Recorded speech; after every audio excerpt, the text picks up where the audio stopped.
So while people think that body positivity, the health at every size, the fat acceptance is finally fading out, there are still some who still just don't get it.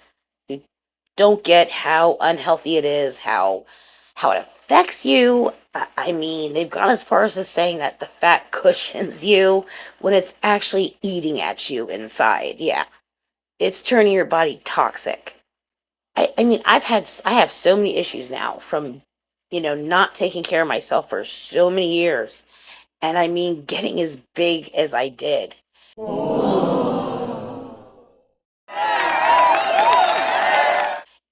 And I still have health issues today. Granted, it's gotten a lot better, but a lot of them will never go away fully. And to look at this and see them happy and dancing, and it makes me sick. It makes me sick to my stomach that they're promoting something so deadly.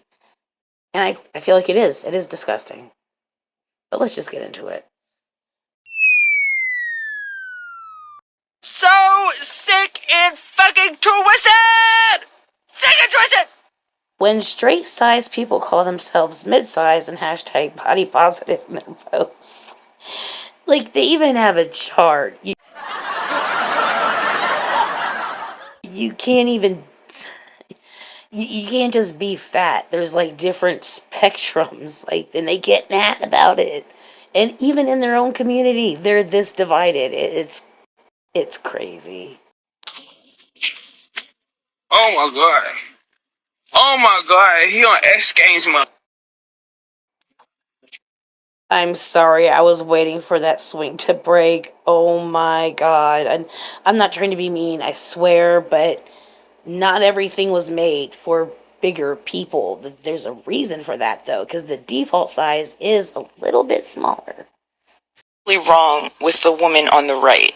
No. First of all, I know we're not out here assuming people's genders. Like, please, that is Jordan. They are fantastic. Second of all, enlighten me. What's wrong with Jordan? What's wrong with their health? What can you tell by looking? Well, she has actually told us herself the things she's dealing with her health. So maybe you need to see her account again. I really don't understand. At them and their magnificent body, their amazing photo. What's wrong with them? Oh, if you can't see it, honey, then there's just no helping you. You can't tell, can you? No. Why? Because you can't tell a person's health by their fucking weight. All you're out here doing is perpetuating negative stereotypes that are really harmful to such a large group of people. And even if there were something wrong with Jordan, what is the harm in them being in an advertising campaign? What? Because you're promoting an unhealthy lifestyle that's obviously deadly. You're counting yourself as disabled when you're not. This is completely reversible. You're trying to sound like you're the victims, you're the heroes, you're the whatever, when you're not. And you're worse than anybody else I've seen on social media. You've got such entitlement, you have horrible attitudes. This is why people don't like you. They're not saying that their existence is a good thing or a bad thing. Not in that advertising campaign anyway. Go to their feed. That's a different story, and it is amazing. They're just. We've been to their feed. We've seen it. We've seen it. Existing, living their best. Stop saying you're just existing. You're not just existing. When you purposely post this shit, no, you're not just existing. You wouldn't find this need to always record yourself, to always have to be on social media, to always have to defend it. Just existing doesn't. Wow, they twist every single word so it fits their narrative, and it's disgusting. It's manipulative. So that's another reason. Life, and you're out here being a sour-faced cow. So who's really winning? One last time for the people in the back. Everybody who's not as big as Jordan, that's for sure, because she's looking at death at an early age. And that's because of that. That's not me being mean. That's the truth. You cannot tell a person's health by the size of their body. Stop making. And again, Jordan has told us her health issues. So maybe you need to go back and check her account again. Harmful assumptions about people. Get a hobby. Stop eating.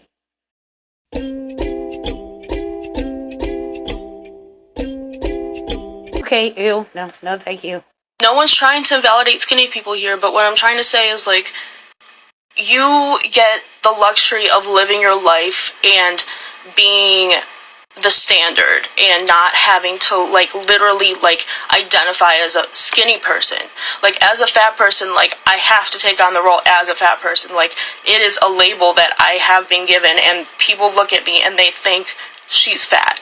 Like, I have to live with that every single day. And, like, when... It's a label. It doesn't mean that you should listen to it. And yes, we can see you're a bigger girl, but you're using that as your whole personality. Like you just said, you identify as fat because other people call you fat and because you just identify it. And yes, you are. You're a bigger girl. People are complaining that they're skinny and, like, blah, blah, blah. It's, like, very frustrating to see that because it's like, girl, like, no one's trying to... But it's okay. You can lose the weight. That's just it. You don't have to identify as fat or just think that's me. That's me. I'm fat. No, you can lose the weight. Yes, it can be done.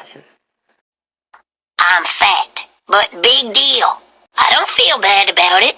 You never made me feel bad about it. And just because there are some people in the world who want me to feel bad about it, doesn't mean I have to.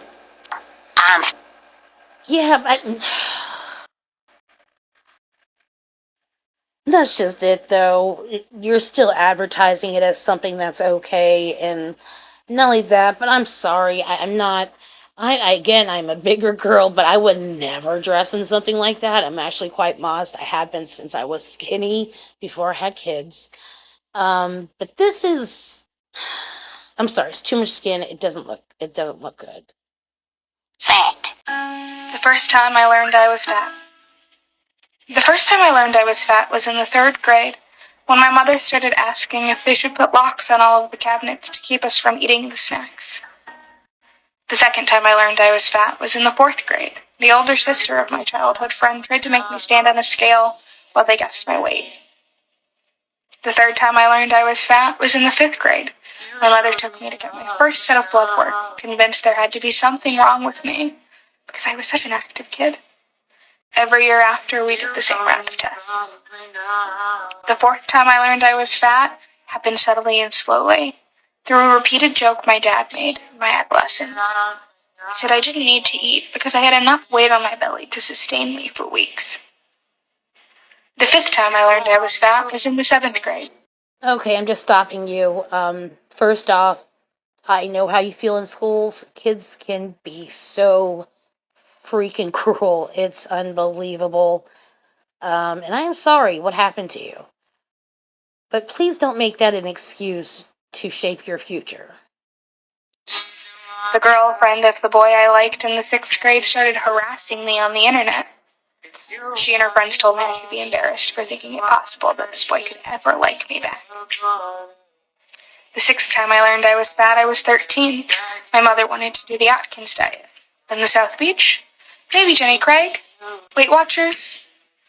Is it just me or it's almost like she's acting sarcastic, but also trying to be dramatic? I'm just a little confused by the way she's talking. It's just kind of weird. It's kind of off. I tried them all, and she offered me a weekly allowance based on the number of pounds I could lose each week. The 7th time I learned I was fat was in gym class. 2 of the other girls decided it would be funny to see if they Why are you smiling through this? This is kind of creepy. could both fit in my gym shorts. The 8th time I learned I was fat was when my middle school best friend decided that we couldn't be friends anymore because she had a new fat friend and there could only be one. The only time we would ever hang out was when she was briefly on the outs with that friend. The 9th time I learned I was fat, a boy named Tyrell came up to me and asked me out on a date as a joke. I told him no, and he said nobody would want to date a fat cow anyway. The 10th time I learned I was fat was when I spent the 4th of July in a small town outside of the city I lived in. I met a boy who I thought liked me. That boy hurt me, and then told me to shut my mouth. because nobody would ever believe a fat cow like me. The first time I... Okay, so I just wanted to wait till the end to say this. When I was a kid, we moved so many damn times. In the 4th grade, I was in 4 different schools alone. And it sucked. It did. I didn't always get along with the kids. Sometimes we weren't even there that long. Yeah, I did get made fun of a few times in different schools, and it was not fun. It did not feel good. It is the past, and I'm sorry for the way you were hurt. And it does unfortunately happen a lot. It still happens. Bullying is still a big thing. But this is not a form of bullying. This is me calling you out for this whole fat phobia thing. I understand what happened to you as a child, but that shouldn't be the reason. This shouldn't be an excuse for the way you are now. For maybe you need help. Maybe if you're already seeking help, maybe find someone better. I understand opening up is one thing, but you shouldn't open up on the internet. That's the last thing you want to do. And if you don't want hate and you don't want to be considered a joke, I understand wanting to post other things and make them public, but some things you can tell your friends, but not the whole internet.